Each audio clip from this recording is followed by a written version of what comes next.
My name is Patrick Holden. I'm the Chief Executive of the Sustainable Food Trust, and our mission is to accelerate the transition towards more sustainable food systems. And we're here to discuss the launch of a report that we put out last week called Feeding Britain from the Ground Up. And I've been farming in West Wales for many years, trying to put my sustainable principles into practice as best I can. And I'm all the way along. I've been very involved with the development of organic farming and the standards when I was working for the Soil Association. But all the way along, in the back of my mind was we couldn't just talk about a partial transition. The whole of the United Kingdom, indeed the whole of the world, needs to move towards more sustainable farming systems if we're going to address the challenges of climate change, the loss of nature, which I've witnessed during my farming lifetime. I'm old enough to remember when nature coexisted with farming, and it's disappeared during my farming years. And all amplified by the Ukrainian war, which has made food security a really huge issue. And of course, the impact on energy prices, fuel, food, everything. It's brought this whole discussion to a kind of tipping point, I think. And enter George Monbiot and many other people into this debate. And I would say the result of all these discussions crystallizes around a couple of questions. If you're a farmer, how should I farm to address all these challenges I've just mentioned? And if you're a normal citizen who eats, that's everyone, including the farmers, how can I use my eating power and my buying power to be part of the solution? And I think behind those two questions are some assumptions which are being put out there very widely and have amplified the confusion massively. And one of the assumptions is that we must move towards a plant-based diet because that's the only way we can feed people in a sensible way. And then some people like George Monbiot are going even further and saying we have to give up livestock altogether and farming needs to take a back seat and we need to make all our food in laboratories. And everybody's confused. And I think we're getting no leadership from the government, especially DEFRA, but also the devolved administrations. In other words, everybody just wants to know what lies ahead. So we thought, what could we do to contribute towards this discussion? So this is what we did. We thought, why not do a desktop study, kind of notionally transitioning the whole of UK agriculture to farming systems which operate inside planetary boundaries and are addressing the challenges of climate change, restoring nature, building resilience, and generally improving things for us all, and calculate the impact of that farming system across the whole UK for total productivity, not just the amounts of food, but also the ratios of different food produced, and the implications for an individual citizen who said, well, what would be the diet that I could eat if I in the future aligned it with the productivity of the farmers in my country or the region where I live? Because there are a lot of people who have been saying, well, if we all went sustainable, we'd all starve. And I wanted to know the answer to that question. So here's the report, and I want to give credit to the authors, particularly Robert Barber, whose assiduous research made all this modelling exercise possible, but also Jez, I'm not sure if Jez is with us, who did an incredible amount of work on editing, and Bonnie Welsh, who's not here, I think, who also contributed. So this is a work, it's a labour of love, and what it's intending to do is to provoke a national, indeed an international discussion about how we can develop a transition toward more sustainable food farming and food systems and eat accordingly. And so what we did, just a little bit about our methodology, we didn't try to define the approach that we've adopted as regenerative or organic or biodynamic or agroecological. Instead, we thought, well, let's design farming systems which respond to the challenges, which operate inside planetary boundaries, which minimize the use of non-renewable inputs, which move towards net zero, which restore nature and improve nutrient density and therefore restore public health and build resilience. So we were driven by those objectives rather than a narrow definition. And of course, in another part of our work, we're working on harmonizing metrics because we think we need to measure the impacts of the farming systems as we transition. And obviously, one size of farming doesn't fit all for the UK. So we looked at a number of different models, ranging from the kind of farming systems which would best suit the currently arable farmers in the east of England on the best soils, and then at the other end of the spectrum, land which probably could only ever be in permanent pasture will have much lower stocking rates, and it will be mainly animal production, and then everything in between. And if you go, to give one example, we farm in West Wales, we farm 300 acres, 50% of the land we farm is in permanent pasture, can't be ploughed for various reasons, too fragile, too much rain, too this, that, and the other, too steep. So we've got 150 acres of our 300-acre farm in a 7-year rotation, of which 2 years is cropping, could be vegetables, could be a cereal crop. In our case, it is a cereal crop at the moment. And then the rest is grass to build fertility. So imagine that model, which would probably be applicable. Robert would tell us exactly the percentage of the acreage, but that model is applied to quite a chunk of the UK. And everybody heard Simon Fairley speaking this morning. It's the kind of land which is very prevalent in England, but also especially in Wales and Scotland and Northern Ireland, which is kind of, you know, a bit of this and a bit of that, not perfect, but actually remarkably productive if you get it right. So we had that system, the grassland that is never ploughed at one extreme, the other extreme, stockless arable, we had a bit of that, and then we had specialist vegetables and fruit, etc. It's all completely transparent, the modelling, and we're not saying we got it 100% right. We thought just we put it out there and we say this is how we modelled it, then people can criticise if they want to. And indeed, we think this should be part of a national discussion, so please do criticise it. As far as yields are concerned, we assumed organic plus 20%.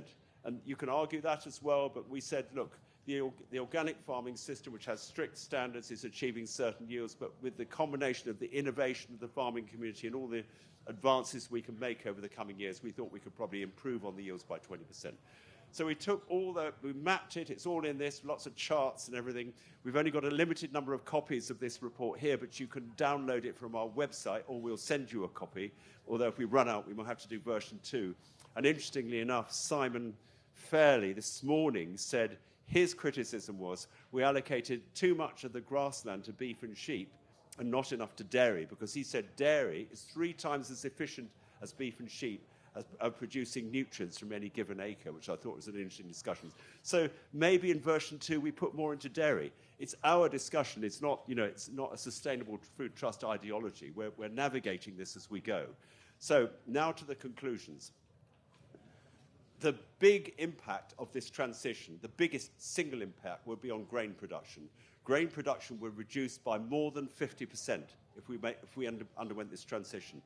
And that is mainly because if you look at the arable east and the farms which are mainly under arable production that are running down their fertility, if you want a farming system which restores the fertility, you're going to have to go into mixed farming. And essentially that's the model we've applied all over the UK. So it's a rotation which includes a fertility building phase, normally but not exclusively of grass and clover, to build up the soil carbon and the fertility, and then an arable phase which runs it down again, but not to where it was before, hopefully, because we believe that a good mixed farming will actually build soil carbon and soil fertility despite the fact that we're cropping some of the rotation. So that's the big change. I think it's something like just over 45% of current grain production is the outcome.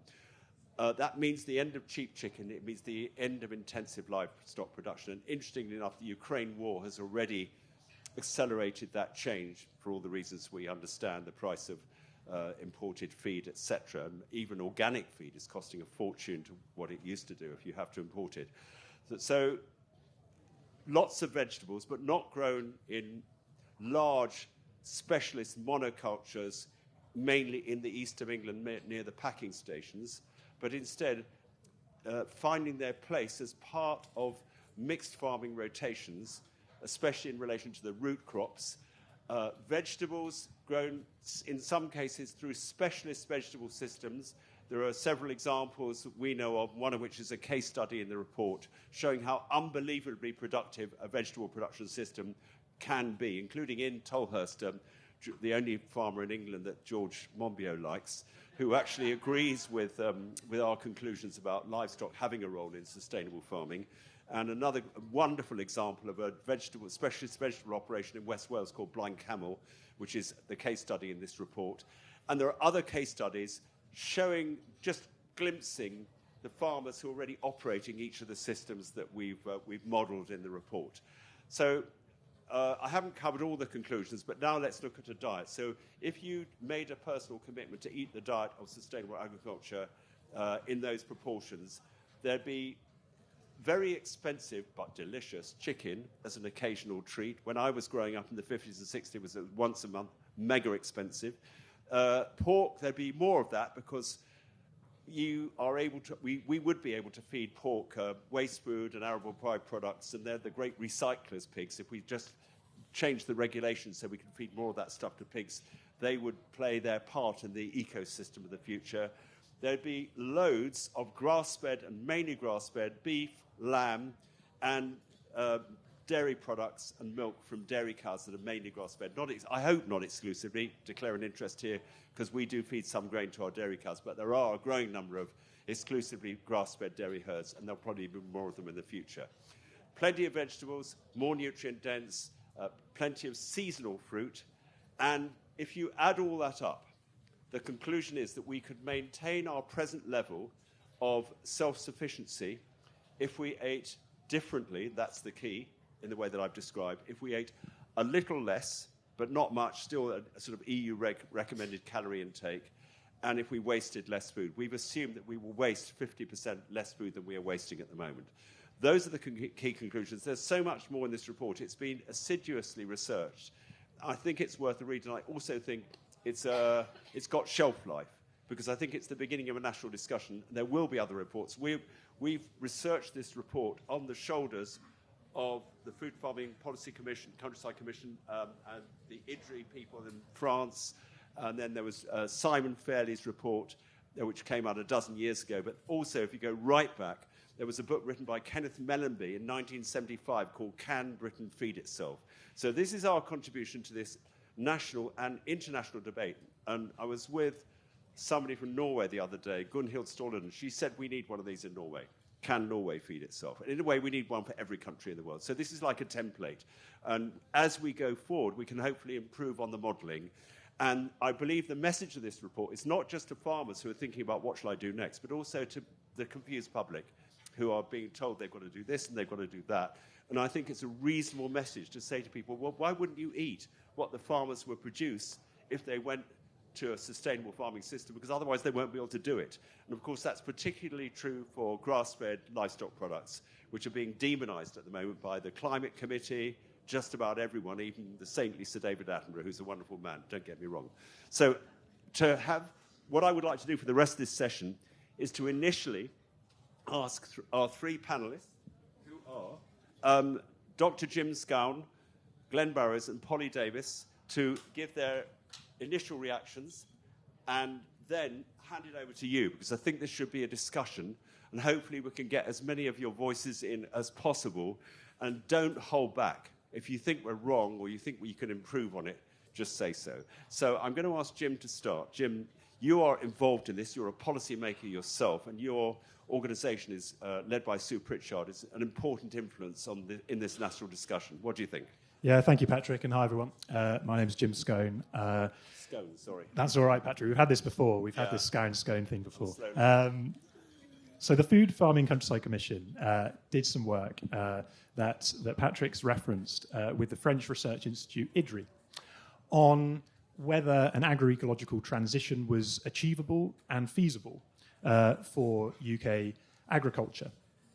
So the parameters for that research were quite different, in a sense, to Patrick's, because the Feeding Britain report takes those principles of a circular economy, of the farm as an ecosystem, and of improving health and well-being, all with that kind of guiding light that we should be aligning our diets in a broad sense with what can be grown in this country. And they arrive at remarkably similar places. They come to this conclusion that we need to double fruit and vegetable production, that would be the cornerstone of a healthy, nutritious diet for, I think it's a population of 70 million in 10 years, and we had like 77.5 million in 2050. But, you know, there's details that are that are perhaps we could talk about. The dairy question is interesting, and we might get into that.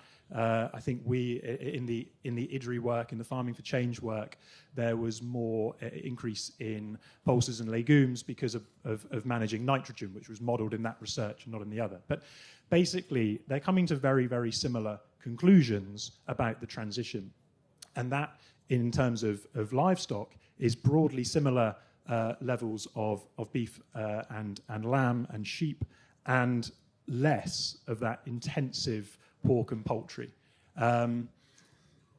What they also come to, I think, is, and I'll talk to this in a second, is the need to take into account the whole of the food system when we think about these changes, and not approach things through a kind of single issue lens. And of course, beef and sheep is a prime example of this. The reason that those ruminant livestock stay at similar numbers is because we're addressing multiple challenges simultaneously. It's not only about greenhouse gases, but it's about biodiversity. It's about managing nutrients in mixed systems, phasing out synthetic nitrogen, reducing and eliminating, in that sense, the nitrous oxide emissions from that. It's also about getting income from the whole of the rotation on farm, and building soil health and carbon and all of this into the soil with livestock. And of course, crucially, responding to and valuing the culture and the knowledge of rural communities and communities that are built around, in many cases, livestock farming, and doing that in a way that is fair and just, as well as environmentally sustainable. But I think it's also a very good example, the livestock question about why we do need significant diet change. Clearly, for agroecology, for this pathway to be the future direction of travel, there has to be less demand for food in total and more demand for the right kinds of food, fruit and veg, pasture-fed livestock, etc. Now, that's about policies, and it's about markets designed to deliver less demand in total and more demand for those foods. And I think we have to get away from this sense that it's a nanny state intervention. It is not. It is very much within the remit of government to deliver good health for its citizens. And that's what these changes are about, right? So for me, that, just to bring it back, and I'll pass back to you then, Patrick, with significant diet change, it also, to bring it back to land, reduces, stops really this sort of sparing, sharing dichotomy that someone like George Monbiot is very kind of antagonistic within, because we can share land and grow food agroecologically, and that can still spare land for ecosystem restoration, for all those other things. The exact figures escape me, but somewhere between 1 and 2 million hectares of land, Patrick, something like 10% of land, I think, in your report that is spared for those kind of, for nature restoration, ecosystem restoration. And that's really crucial, because the time pressure on this is really paramount. And it's not only about delivering good, healthy, nutritious, and crucially affordable food for people, but it's also about addressing the nature crisis and the climate crisis alongside that. And that's what this pathway can deliver. Well, thank you very much, Jim. You raised some issues there that I suspect we'll pick up on in the conversation. Polly Davies, you are from Slade Farm. Well, we could have used you as a case study in the report, really. Yeah, we got off on the wrong foot there. Sorry, Polly. But you've had a chance to look at the report. Yeah. What do you think? My first opinion, I told Patrick yesterday, so it was a bit long. I tried to explain that farmers didn't really have time to read 65 pages of very academic chat. But I did read it this morning. Fun. And actually, it's a really very good report. And it does highlight... I didn't say that yesterday, so... It does highlight some really important ways forward. I am a farmer, I am organic, I'm a tenant, and I'm mixed. So I've got cattle, sheep, and about 80 to 90 hectares of arable. I've also got some pigs, and we've got a market garden. So I'm actually a typical example of one of the farmers. He's like saying, this is how we should do it. But from a farmer perspective, my God, it's bloody tiring doing all these things, and selling stuff is really hard.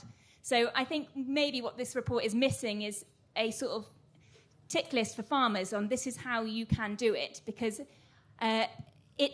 sales is difficult. There's a reason why supermarkets exist, although as farmers we don't like them very much, but they are there for a reason. I sell direct, and it takes a lot of effort and it takes a lot of time to sell direct to consumers, both with meat and veg. I think fundamentally what makes it easier is educating the consumer, because people don't know that you can eat the whole carrot, including the top, and people don't know you can eat all the animal, like all the cow. You just have to cook it a bit slower. So it's a whole education process for the consumer, and just trying to get them to reduce, to not throw away half their carrot and not throw away and only pick fillet beef. It's just an all-round education process. And if we can get there, I think we've won the battle, and hopefully not making it too expensive, so excluding most of people in the UK. Brilliant, Polly. Can I ask you one supplementary before we move on? What about the business case for farming in that way? Because let's say you are really, your model is one of the models we've used. Can you make financial sense? I think when anyone asks me, I say it's a really good risk analysis, because if things go wrong, I've always got some other enterprise that's doing okay. My God, I'd definitely like to make more cash, though. So it's not a definite money spinner, but it definitely works when, say, the lamb price is down and you've still got can still sell arable, or the arable price is up, and it just balances it a bit better. And interestingly, in the situation like COVID, where everything was going wrong, it was really interesting that we did have suddenly a massive demand for the shop, and now 2 years later we have got less of a demand for a shop, but more of our commodity prices have been pushed up, so it all balances out. I don't know, it's bloody complicated. I'm quite tired, so I'm not quite sure whether I should advocate it to all farmers, but it's a fun way of farming, and I think diversity is the way forward, and we can't just do things singularly, because we just miss the rest of the world. And our grandparents used to farm like this, so I think the knowledge maybe is back there in our brains, and we just hopefully need to embrace it. Well, thank you very much.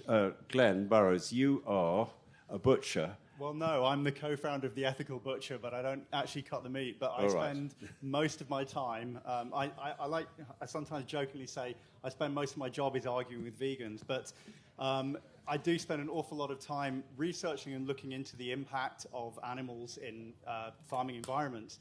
And sort of looking at how this report treats animals, it gives me a lot of hope for the future about how this discussion can be brought forward, because as a nation, we are chronically undernourished but overfed.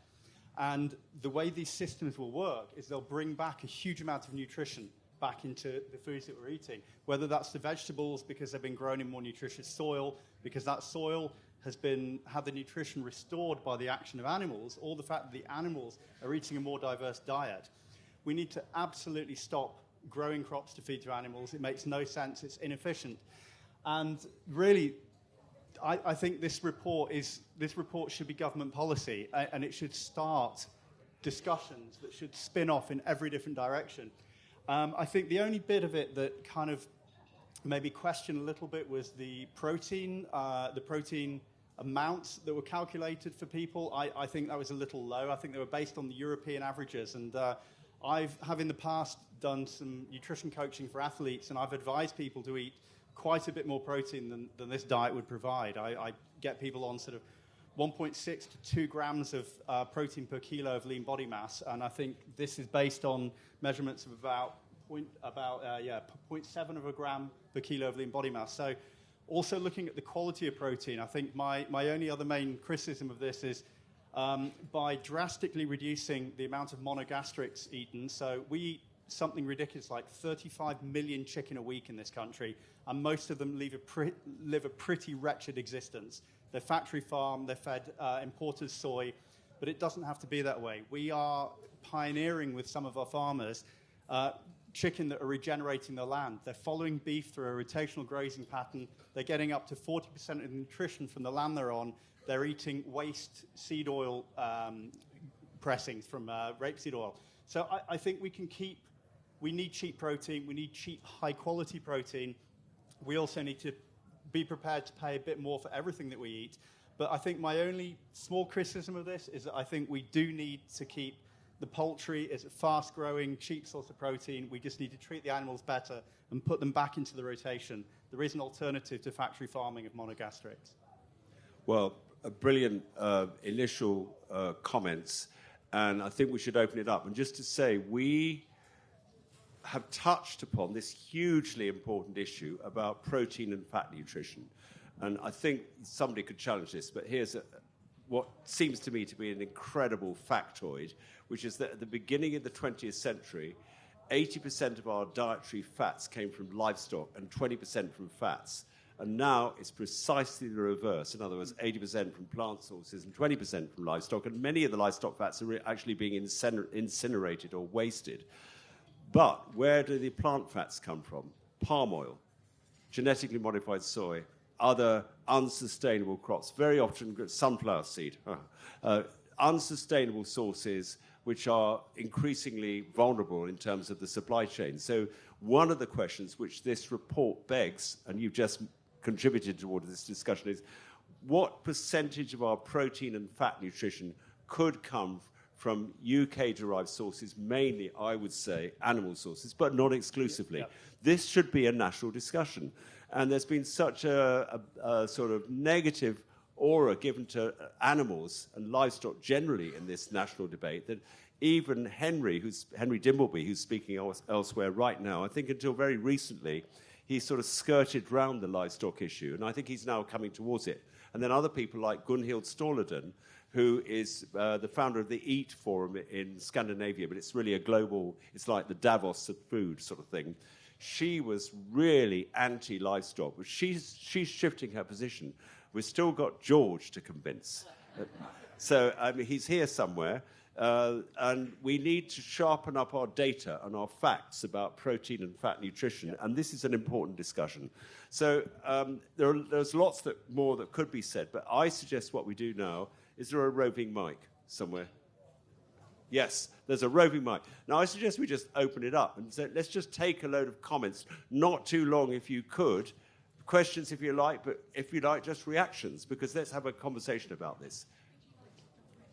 Yes, I will direct you. So who wants to go first? Would you like to go first? And then the lady here. I'm just following the point about chickens being part of a grazing system and pigs. Hold the microphone. Oh, sorry.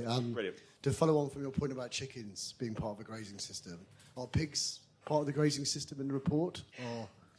I think we can ask Robert that, but I think the assumption, is it not, Robert, that pigs and poultry would be pasture-based? So the answer is livestock are outside, and within the constraints of monogastrics, we'd want them to derive as much of their nutrition from grass as is practical. But the one thing I noticed in the report was that you had advocated for a planting of huge amounts of forest. And if we're planting native forest, the best thing to manage the undergrowth and to allow the native trees to grow is putting pigs through it. They'll eat the brambles, they'll eat the nettles, they'll eat all the competing things. I've seen some incredible things where people have taken ancient forest which has been overgrown and has been fenced off to keep animals out. People have run pigs through it, and the oak trees and everything is just, really taking off. So I think there could be a lot of integration there.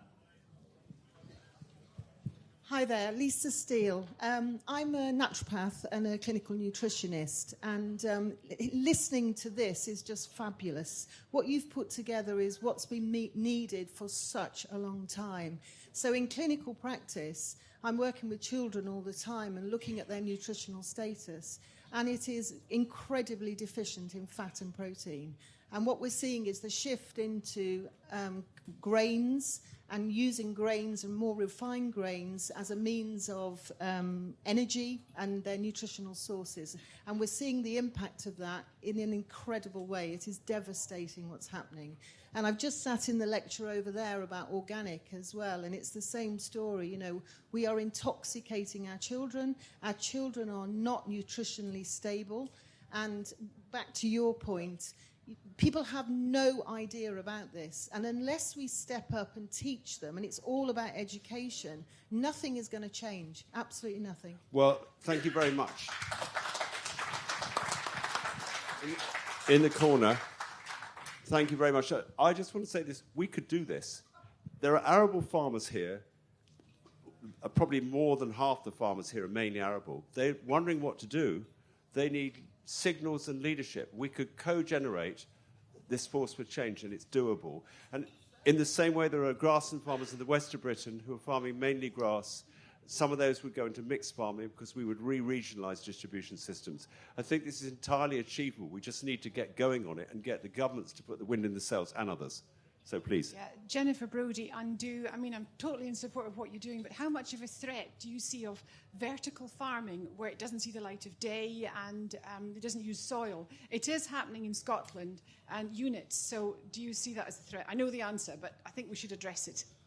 Do you want to take the microphone over there to this lady that's standing on the side? Do you want to I've got a few thoughts on that. I don't know if anyone else has, but I think... Is yours a different comment? Yes, yeah. Okay. I think vertical farming can fill certain very niche gaps, like microgreens on your salad in restaurants, and it makes sense if you've got a disused car park to kind of grow your cress and things like that.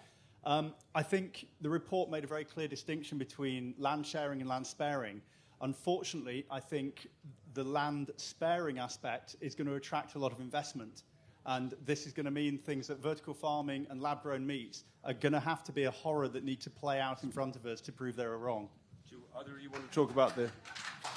Yeah, agree with that. And I think, it's going to attract investment and it will, to an extent, there will be some vertical farming in the future. So I think it's up to us to try and direct that into a food system that supports all the things we want it to support and can be as agroecological, as fair and just as we possibly can. I think we kind of have to engage with it because it's not, agroecology is not, it's not a backward step necessarily. It's about the best of the new and the best of the old, but in a way that is, fair and just for everyone and gets food, they say maybe through public procurement, perhaps, into schools, hospitals and things like that. There may be a role for that. I don't know. So, obviously, we want to remain open to all technologies and everything, but I would just simply say this about the vertical farming. The soil is the stomach of the plant. And, vertical farming is bypassing the soil. So in the long run, I can't believe it would be good for the promotion of public health, but that's just a personal position. Sorry, I'll keep this brief as possible. My name's Sam Walker. I'm an organic mixed farmer from Devon. My wife's a GP. She's presented with people who have eaten themselves into some terrible state and need new hips and everything else burden on the NHS. We all know that.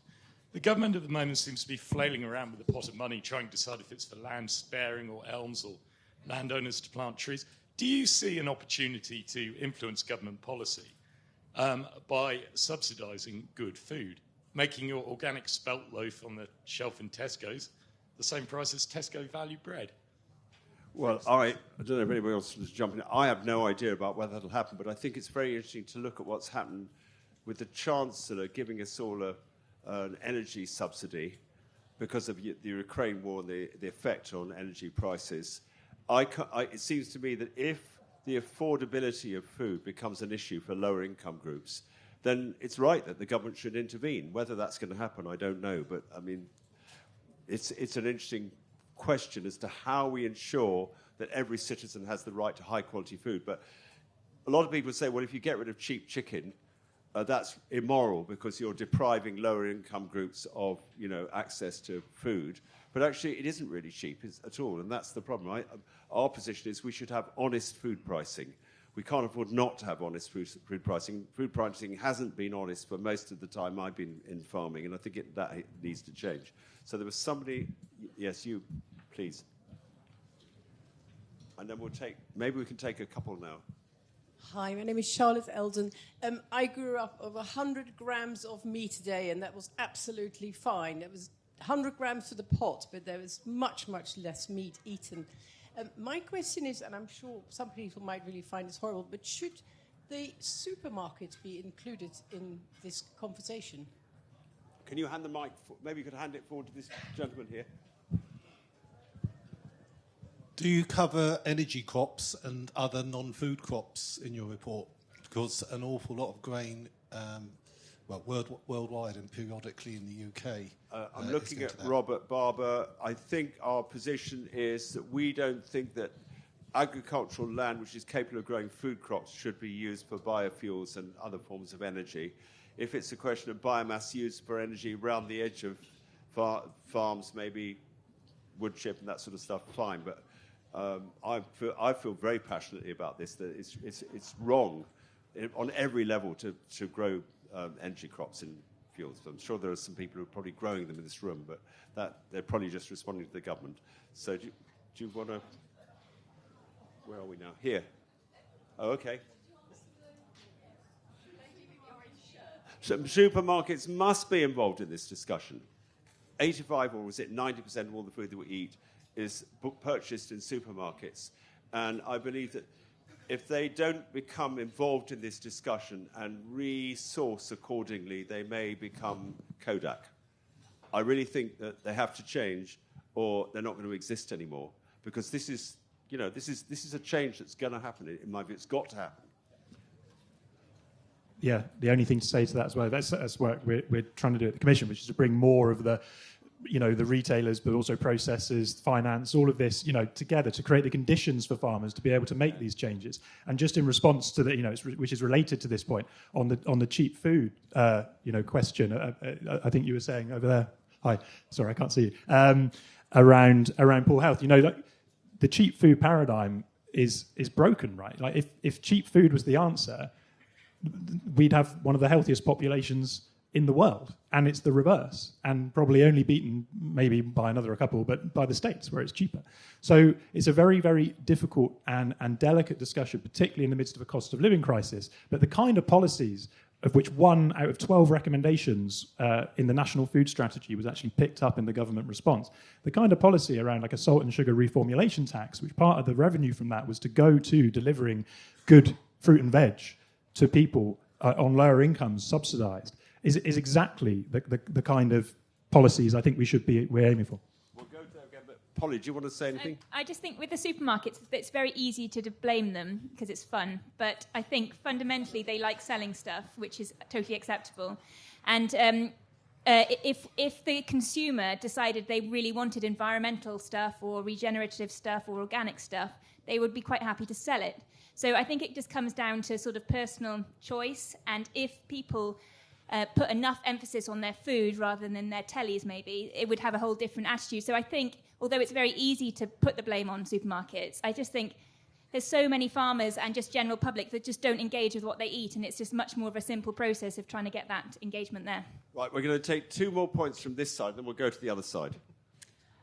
Do you think in the National Food Strategy, and such as your report, should include a lot more emphasis on community provisioning, self-provisioning, growing in our gardens, in our immediate environs as the true way to have food for free, sharing seed and the like, and also truly sustainable and low impact?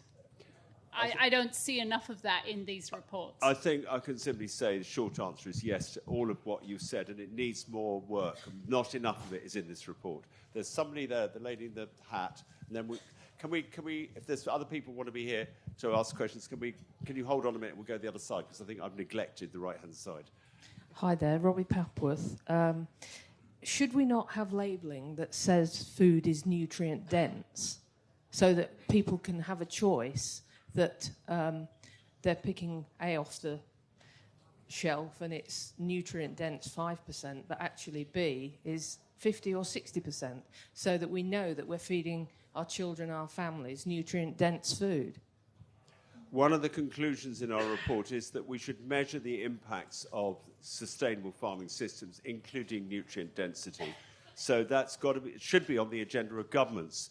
They have a responsibility, in my view, to taxpayers to measure any future support scheme post-Brexit needs to be measured because they're accountable to taxpayers for the delivery.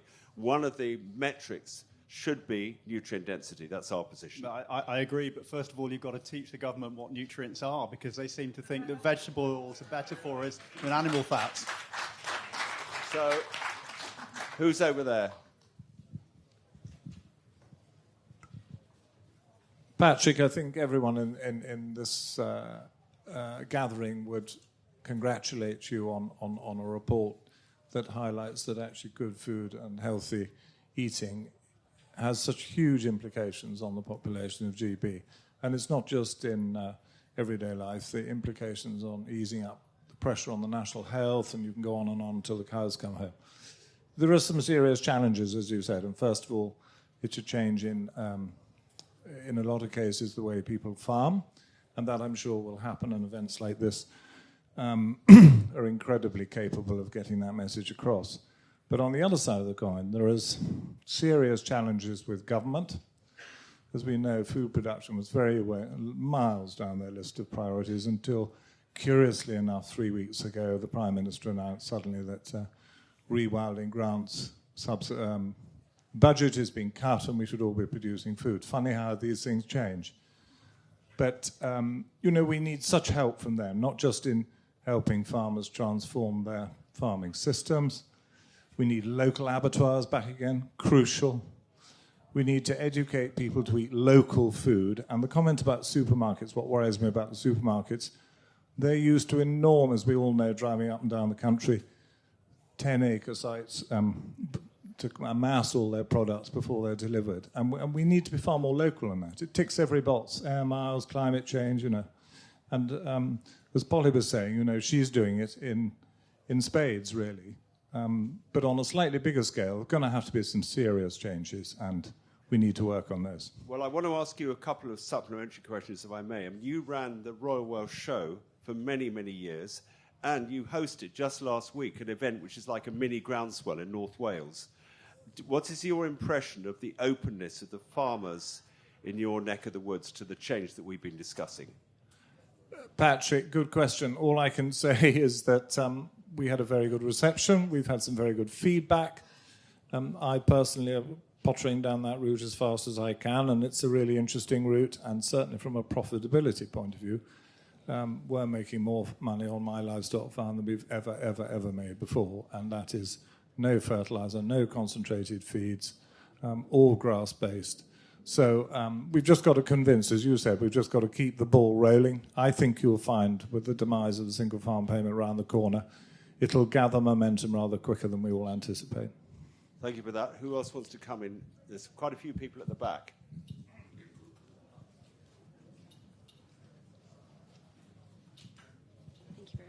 Thank you very much. I'm Rebecca Hesketh.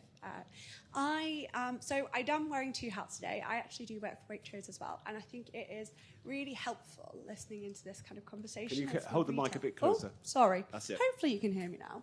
And I think from a retailer perspective, it's really interesting being part of this conversation and hearing all of the different ways in which we can improve our food system. I think from my own perspective, and I know having talked to a lot of different retailers about this as well, is that actually being part of these conversations is really helpful for us trying to develop our own strategy. I'm really welcome being part of that. And one of the things that I'm particularly interested in is shifting that narrative. So we love to see things in little boxes. We love to put one sector in one box and then talk about the solutions to some of the issues that face that sector. And I'm really interested, and I'm also inspired by this report, by the fact that you are looking at it a holistic way. And I'm really interested in the panel's view on how do we shift that narrative? How do we shift the narrative to talking about all the agricultural systems together holistically in ways that we previously would have? I think that will be very much key to seeing the shift as well from a customer side. Well, it's brilliant that you are here and we're listening to you. I've got a slightly tough question because I don't think you can represent the whole of Waitrose in your answer. But do you think it's possible that Waitrose might consider reversing the highly centralised packing and distribution systems that you've developed during my farming lifetime? I mean, you source most of your meat from a handful of abattoirs and most of your vegetables from a very few packing stations. Do you agree that that has to change? So I can only represent the sector that I'm coming from, which is the fresh produce. And it's a very tricky question. I'm sure, Patrick, you already know there's a lot of different facets of part of that answer. I think there is a shift. I think there's a shift in our mindsets to local in general as customers.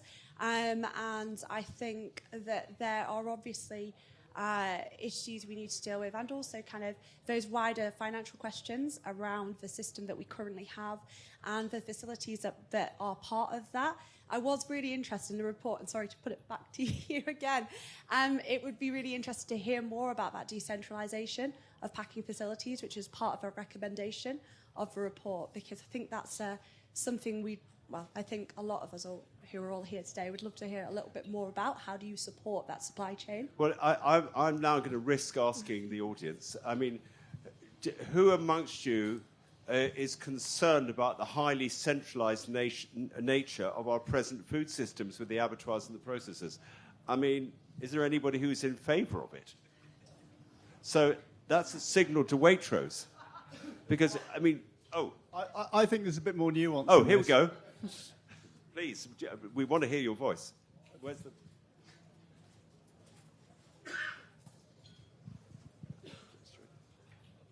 When we criticise all this centralisation and everything, the reason it's centralised is it's unbelievably efficient. Yeah. And we really would not be feeding ourselves if we had that the old systems. I'm not saying that there might be another system that is feasible, but these centralised systems, just the wastage that they're able to control. We always go on about sort of the wastage levels in the UK, but you look at the wastage levels in countries that don't have Waitrose or Tesco's.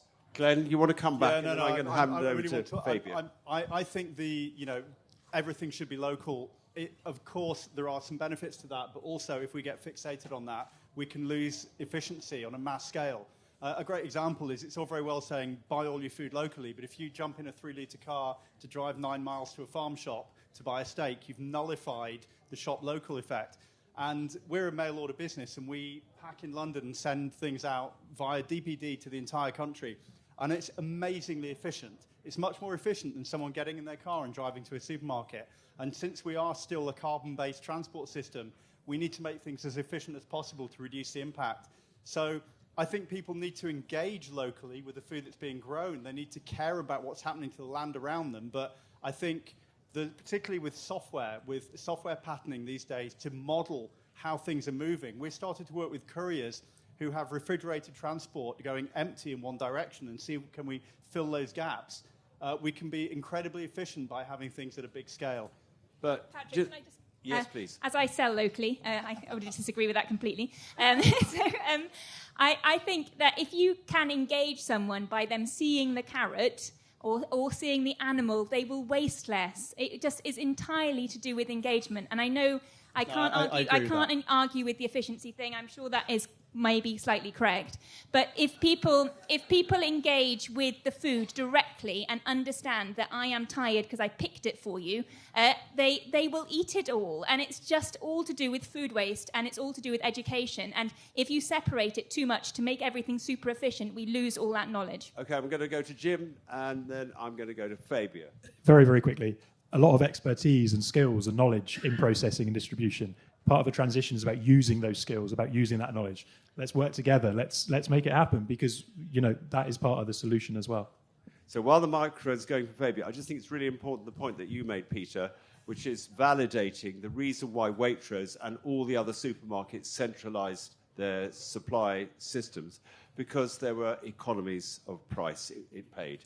And I think the reason for that is because we didn't cost in the loss of social and cultural capital, the jobs, the education, the rural culture, which has been asset stripped through no fault of the supermarkets, because we didn't put a price on it, we didn't value it, we didn't put a price on it. So I think this is an important discussion, because the supermarkets did it for good reason, because the margins were better if they had one pack house. But somehow it seems to me that everybody in this room thinks it ought to go in the other direction. Fabia. So it's the wrong moment to bring in a whole new idea, but I think it's one we have to take away with us, because we're talking about changing food systems. And I think the slightly overlooked point that was made in the white paper that we can all say is a flimsy piece of paper, and I think we'll all agree with that, is about public procurement. And the ambition, let's call it an ambition, that 50% of public procurement should be locally sourced or more improved environmental standards towards organic. If the government lived by that and fed our schools, our hospitals and our prisons, we would change the nature of our food system and also the price of producing food locally.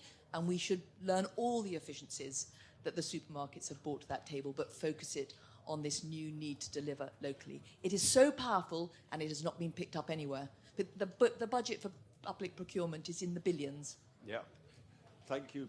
Can we now go over to two people, two there, and then one on the right? Yes, please. Sorry. Listen to everything we've been talking about today. Which is such an important debate, but shouldn't it be starting in the schools? I mean, is there not a strategy to teach children this? Because they're the people who are going to be the farmers of the future. Two to your left. Yeah. They need to be taught how to cook as well. More importantly, people know how to cook from scratch with ingredients, and that knowledge has been lost. I'd love to see that in schools. I think it's also really important that we don't lose sight of, we lever the cooperative model. If we're all going to be on the same sort of journey, we don't want to end up in the same place, being picked off by the supermarkets and the processors. So if we work cooperatively, financially, we have a much better... And if we're going to, as Juice has said, go toe-to-toe with the supermarkets, we are not going to do it as individual small businesses. Thank you. And can the two over there on the far side, while you're taking the microphone over, one of our sort of embryonic projects in the Sustainable Food Trust is we want to be instrumental in creating a national network of farms acting as educational platforms, beacon farms, call it what you want. It's building on Open Farm Sunday, because it seems to us that we need to get every school child on a farm and weave that back into the curriculum so that educating children or the next generation about all these issues is absolutely core as part of their education process. We are doing something about that. We no time to talk about that now. So please. Thank you, Patrick. Good afternoon, everybody. My name's Rob Hindle. Alongside my day job, like us all, I believe, are shoppers, and I'm a shopper and a consumer of food. And the point I want to make, and apologies, but it kind of brings us back to the centralisation versus local conversation. And it's about centralisation, yes, massive efficiency, but it distances the consumer from the producer terribly. And I think the retailers, I'm very glad you're here, and there was a colleague from Tesco in another tent earlier asking what can the retailers do. For me, the retailers have got the best opportunity to connect the consumer with the producer. They can do that by introducing the producer in their stores. I'm fortunate, I live in the northwest of England. We have a local regional supermarket business called Booths, which has a really strong connectivity with its producers. I know that I'm buying Bill's cheese, and I know that I'm buying Dave's carrots, because every time I go in my supermarket in my town, I'm told that. Because there are big posters of Bill and Stuart and Steve and Crab Man and Potato Man looking at me when I go in to buy my produce. It's not hard to do, but it connects the consumer with the producer. And what we've lost is that connection. And the power of the connection is enormous. That's why we've all enjoyed shopping local so much. And I can't let you say it's a bad thing for me to go 2 miles down the road to my farm shop to buy my meat that is grass-fed and killed locally. Of course, it's the best thing I can possibly do. I can go on my bicycle if it worries you about me going in my Land Rover Discovery. I appreciate that. But I think that distancing of producer and consumer is the big problem that we have, and I think the retailers can make an enormous difference in that regard. And you'll know Booths, I'm sure. Take a look at how they do it, because it's very, very impressive. Thank you very much. Two along. I think that somebody wanted to speak. Is there somebody else here? Oh, there's a lady there. Thank you. I'm Charlotte Southall. I live in France, and there they do this a little bit differently. Carrefour and other supermarkets always have local producers because it's legislated that they must have a certain amount of their fresh produce from local producers. And of course there they have a weekly market in every village even, where local producers have a way of connecting with all the locals, and it provides a social event, etc. I think that's a really great thing if we can reintroduce it more widely. No, I completely agree with that. I think the bulk of our food can be moved around, but I love travelling across France. Even in a motorway service station, you'll have local food, but it needs to be a blend. I think what I was trying to say, which maybe didn't come across, is that the assumption that it's always better isn't always right. We need to look at all the grey areas in the discussion. Well, before Polly kills me.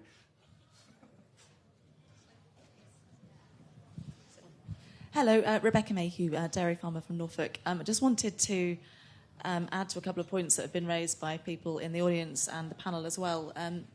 And that's reaching out to children and reaching out to the people that eat the stuff that we all want to grow. That, to us, is crucial. We have a farm shop and a butchery as well as the farming operation, and that has put us at the coalface, particularly over the last couple of years. We also hosted a school visit recently from an inner city school from Norwich.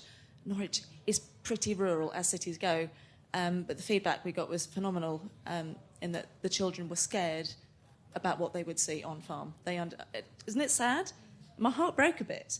And we also heard that they are not allowed in their curriculum at that particular school to talk about climate change. That is not on the agenda, which is one of the reasons they came to us. So my comment is, as well as reaching out to our consumers and the children of those consumers, we need to enable an education for our farmers as well to understand why it's so blinking important, because otherwise he who shall not be named will be right, and that's really going to drive us all up the wall. But there are talks happening at Groundswell to help farmers connect with the people that eat, and that is the most important thing, certainly on my agenda, as well as obviously my gorgeous cows. Well, thank you very much. We're between the 5 minutes left and the stop cards, so if you could, the two people here in the front can make two very brief points, and then I think you could have a couple of words each if you want to, and we'll stop. Hi there, my name's Eddie. I found it really interesting listening to how all the directions the conversation's been going in, and it's kind of been it's been on my mind during the whole conversation that one thing that seems to one element that addresses what people were saying about holistic, what people were saying about connecting producers to consumers, is also the idea of soil health just being something that people need to actually know about on the consumer level, on the policymaker level, on the farmer level, of course. And I've kind of noticed that a lot of successful policies, they often have a single point that then you have to work, each party involved has to work out a different way of getting towards that point. And I wonder if something that can kind of bring all this together is the idea of raising soil health nationally, that each country can work towards, but also within the country, all the different parties involved can, supermarkets, consumers, farmers, etc. Well, it's great that soils come up as the penultimate point, and we do need to work on that. Yours is the last word. Thank you. It's Glen Buckingham from Suffolk. I think you've touched on it, but the cost of the change to the infrastructure to get food from farm or processed on farm to the customer is something that needs to be in your report. And who's going to pay for it? The infrastructure. Yes, in a funny sort of way, I hate to use a military analogy, but it's rather like a war effort, what we need now to put back all the infrastructure that we've lost, which used to irrigate local and regional food systems and has just been stripped out. So it's the beginning of a new chapter. Do each of you want to say 2 words? Sentence? Just to everyone remember that they eat 3 meals a day, and if you ate those 3 meals from your local farmers, they'd really appreciate it.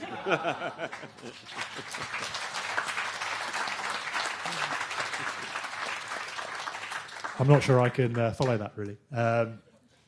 Efficiency is an interesting one for me. It's a really good measure of financial value. It's a terrible measure of sustainability, because if you just keep on chasing efficiencies, you're reducing price, you're getting more consumption because of that reduced price, and in the long run, you're bringing more land into production to do it. So we've got to get to grips with that, I think. We've got to get to grips with the nature of demand and realise that we've got to incentivise demand for the right kind of foods. Thank you very much. Alongside all the education stuff and all that, which is absolutely integral. No, just to finish up, I think I'd like to pick up on your point. I think people need to get some dirt under their nails and see what the difference is between depleted soil and healthy soil, and then they'll have that light bulb moment that will make the connection as to what this is all about.